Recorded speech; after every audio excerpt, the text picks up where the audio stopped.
You're going to be speaking so much more clearly to your ideal audience that you will get more business, which is what this is all about, right? We don't want 1,000 people that just know about us. We want 100 people a year that want to use us, right? So make sure that you're speaking right to those people that want to use you. So when you go back to the triangle, the salience part was the very bottom, and then performance was over here. It was the second level, right? And so that talks about how well does the brand meet the buyer's needs, right? So now they know who you are from the bottom foundation.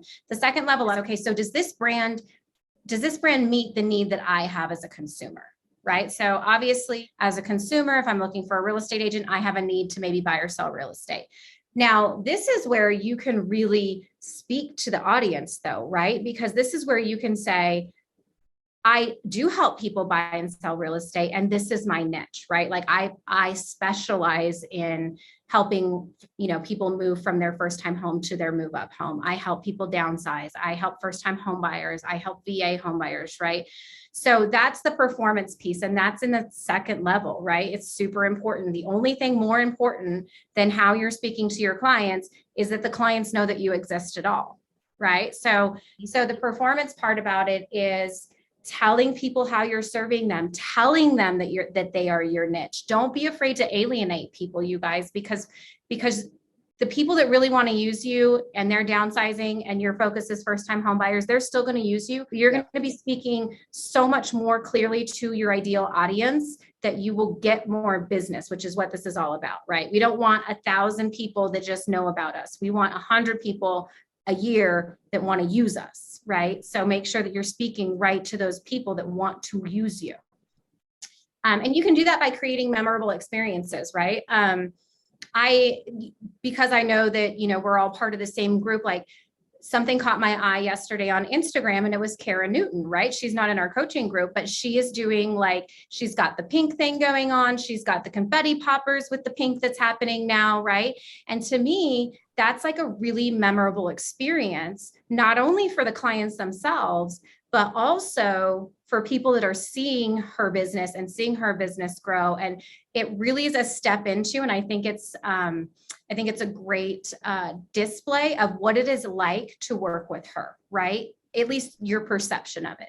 I'm thinking, you know what, if my realtor's doing freaking confetti poppers and all of that, like I could see Lauren doing that, right? I need to find out where she got those. Those are right. cute. I mean, literally, you can buy them on Amazon. We used to do them, and then just one day we just stopped, and I don't know why. That happens in this business. You guys know that.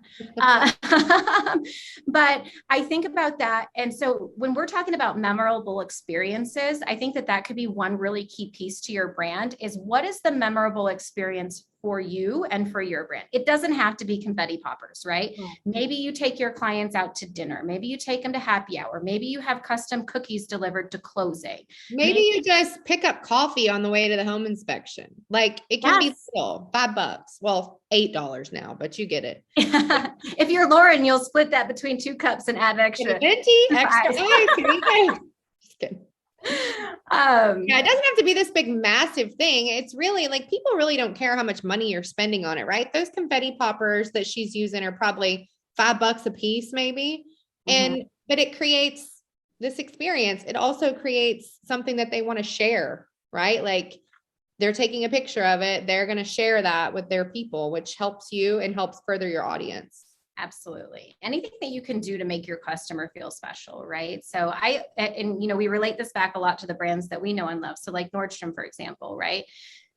Nordstrom, when you walk in there, it's a different experience than walking into Dillard's or Macy's or something like that, right? You have a different level of customer service. And quite frankly, if you're a regular Nordstrom shopper and you didn't get that experience, it would be noticeable, right? You would be like, whoa, like something's off here today. This person must be new, right? Or something like that, because that's how used to that experience you are with that particular brand, right? What would you guys do if you left the Chick-fil-A drive-thru and they didn't say my pleasure at the end? You'd be like, whoa, what's happening, right? Like we all know, as a matter of fact, like anytime I say my pleasure, I literally follow it up with, you'd think I was a Chick-fil-A employee, wouldn't you? Like, because I catch myself saying it and I'm like, that's their thing. Like, why am I using it? That's their thing. So what's your thing, right? This is like the fun part of the business too.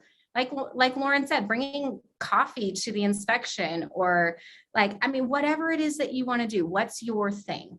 And you mentioned that about Chick-fil-A, but I think that's something you could implement into your business, and it's how you perform, right? Like that's part of how they perform. They say my pleasure. So part of your brand could be whatever. It could be like a hashtag or something that you say all the time, like, let's go. We have a friend, and every time I hear let's go, I think of Pat Hayes. Yep. He's always saying, let's go, all the time, 100 times. Yeah.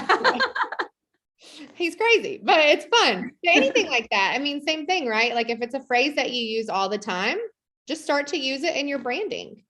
Yeah. Yep. Absolutely. So, try to think of an experience that you can create during the process and bonus if it's a photographable experience, right? Because obviously that helps with you being able to share that on social media and be able to further other people's knowledge of your brand experience. But share away, right? Let people know what it's like to work with you. Yeah. Also talk about your values, right? I think storytelling is so important. Donald Miller wrote a book called The Story Brand, which I'm hoping will be in our book club lineup soon. But it talks about the importance of storytelling and the importance of people resonating with your brand because of the story behind it, right? It's just like how we say, when you can, don't post a picture of the house, post a picture of the people in front of the house, right? Or post a picture of just the people or whatever it is, because your consumers relate to the experience and the story behind what's going on. Yep. Good stuff. All right. The next one is imagery. So we've got basically awareness, we've got performance, and we've got imagery. Performance and imagery, they share that second level, right?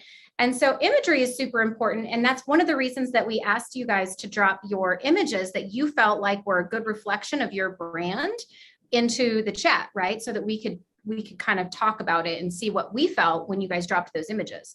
I know in a couple of instances, somebody dropped an image and we were like, this is how we feel. Is that what you were going for? And it was like, actually, no, that's not what I was going for. Right. And so that's actually great. That's really good. That means that like the group is helping and that you're fine tuning what's going on and you're getting an idea of what other people think. But imagery is super important, right? Like if you are super quiet and a little bit reserved and very, just kind of status quo, having big, bright, bold colors, crazy graphics and all of that is not going to be in alignment with your brand, right? Because that's not you as a person.